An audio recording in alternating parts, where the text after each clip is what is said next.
Hello everyone, welcome back to the iRacing channel, and I've been asked recently all about the CSL DD and what settings I'm using for iRacing.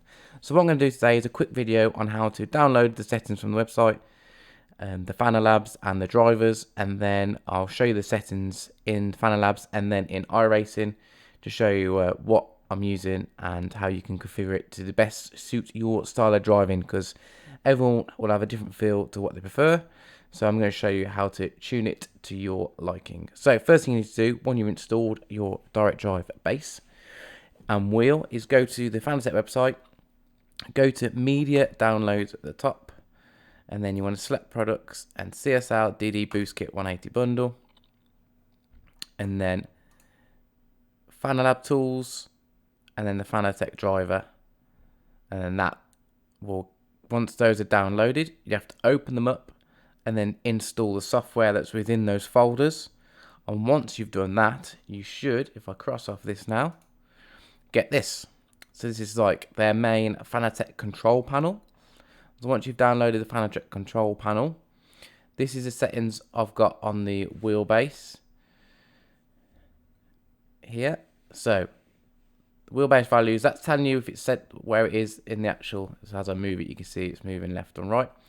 You need to set it to auto for your maximum steering angle. This kind of screen isn't too useful once you move to Fanalabs, but I'm going to show you anyway if you don't want to use the Fanalabs software. Overall force back strength, that's how much you want to use the torque. So you want the full 8 Newton meters or the 5 Newton meters, depending on what bundle you've got, 100%. You want to keep it at peak. You don't want to go to linear, keep it at peak. I've got the natural damper at 15%, a natural friction is off, a natural inertia is off. The interpolation filter is at 6, and the force effect intensity, I've dropped it down to 80 because it was too sharp at 100. But I'll show you those settings in the Fanalabs as well and go through exactly what they all mean. If you've got the steering wheel or the pedals are shifted, everything's there. So you go to steering wheel. Again, maximum steering angle is auto, vibration strength. I don't need to go through all this. But you can center the wheel. So you've got the wheel center calibration process, OLE display test, etc., etc. I don't need to explain what those are. But basically, the big one on this control panel is your firmware update. So everything is up to date, as you can see. If it doesn't, it will come up with a pop-up here. You just open the firmware manager and download the specific ones you need. My advice will be, go on the forums first. Make sure that the drivers aren't bricking steering wheels. So if it's not broken or everything's okay with the wheel, double check first before you start downloading stuff, because you don't want to brick your hardware. Tuning menu, that's a bit more advanced, but and you can have different sets, but my advice would be is download the Fanalab software, which is this one. So there's the Fanalab software. So if I go into my active profiles, I've got my recommended. If I go into iRacing, this is my default. I'm just going to load it up. So that's all loaded. So in the tuning menu, you can have different devices up, different wheels, different settings, however you want it to be. So I've got the maximum steering angle on auto, and what that means is that it will take it from the realistic steering angle for each car that you go into on the game. So it should set it for you. If you're having trouble or it doesn't set it for you, maybe in some older games, if you're playing like Project Cars 2 and everything, you can change it. You can move it up and down. You can change the angle of the wheel. So 900 for like Formula cars, 10.8, you can have everything. So I always have it on auto, and I lose that there. I'll load it back up again. So that's back on auto. Overall force feedback strength, that is just to do with the full torque the wheelbase can produce. So you want the full 8 Newton meters, and you want that 100%. The force feedback scaling. So peak allows maximum force. Linear, which is the other setting, reduces overall force feedback to a level which guarantees linear behavior between peaks and holding forces. So basically what that means is when you're holding a force, holding a corner, not a Corsa, that's a Vauxhall. When you're going around drive, the force won't drop, but it should be okay with a drive wheel, so don't worry about that. Natural damper, this is usually not influenced by the game. Default is 50% to prevent oscillations. So that's oscillations in the steering wheel. It's basically how tight and kind of the more resistant the steering wheel is. So I've dropped that all the way down to 15%. The values they suggest is 10 and 50, but have a play with that. So do a lap with one and then increase it and see how you feel about that. But I've dropped it all the way down to 15 because I don't want it too resistant on the wheel, because you want to be able to you want to almost move past the understeer, but not too much, if that makes sense.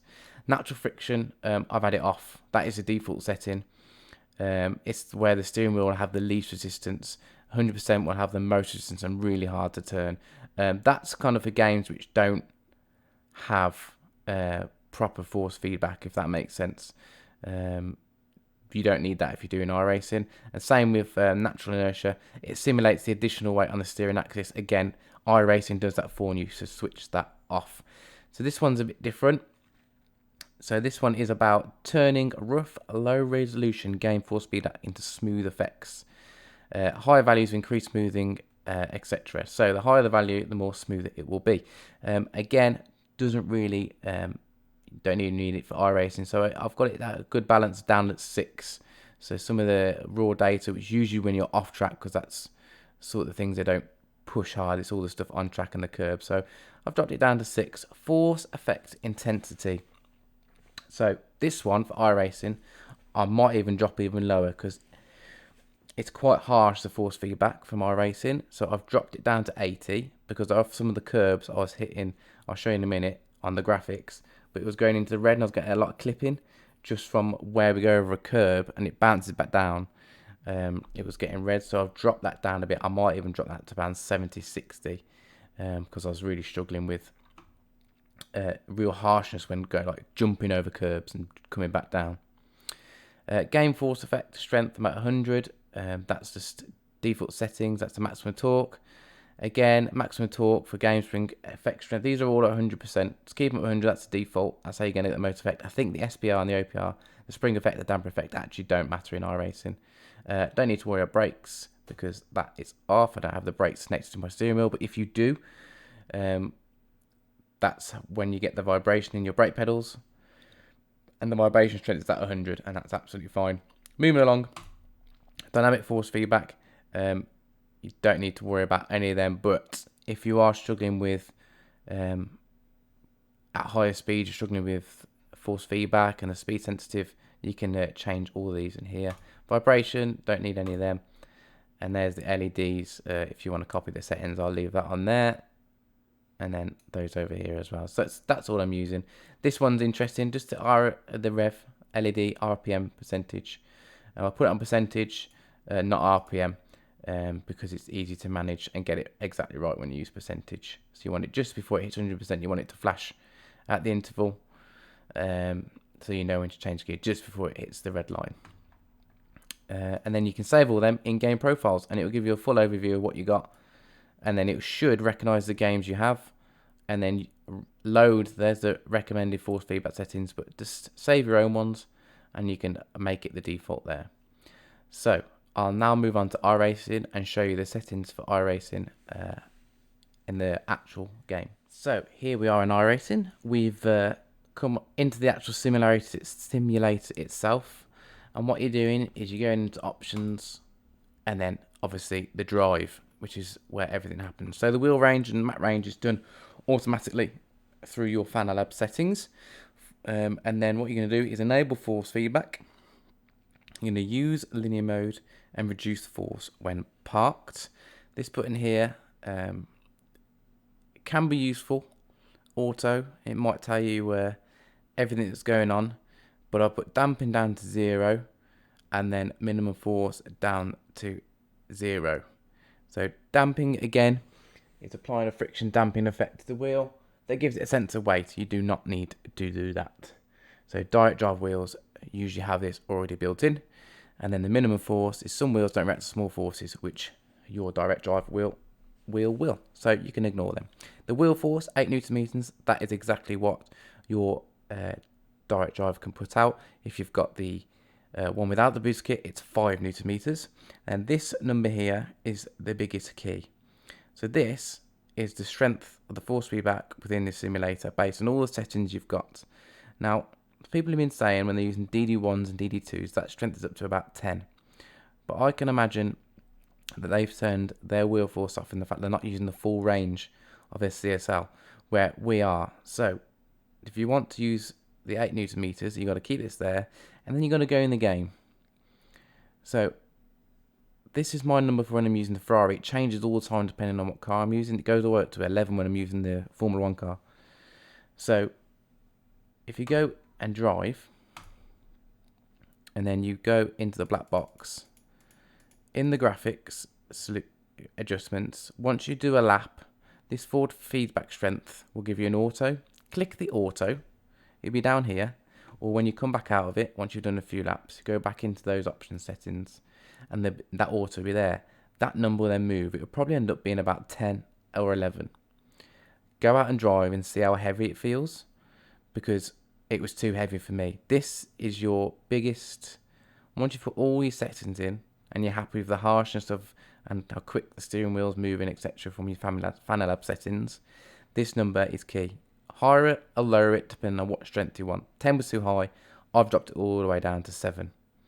So once you've done that and you're happy, go out on the track, and when you're driving around, you see this F up in the top right here. That'll go green and then orange. You never want it to go red. The bar never go, that's clipping. So you need to lower that force feedback strength. So once you lower that force feedback strength, it then should sit happily in the green, and a little bit dabs of orange maybe sometimes, but no more than that, maybe once or twice a lap. But that's it basically. That's exactly all my settings I use and what I need to look out for when I'm racing around. That force feedback strength in the iRacing setting, you'll need to change per vehicle. Because each is quite different. The GTCs are basically all the same, but when you move up to like the higher downforce vehicles like the LMP2, I've had to lower it down a bit because the force strength through the wheel is phenomenal. Let me know your settings below, or if you've got any questions, please pop them down below. I'll endeavour to answer them all, and if I don't know, I'll find out the answer for you. I hope you enjoy this video. I hope it's helpful. I'll catch you again soon. Thank you for your support. Cheers.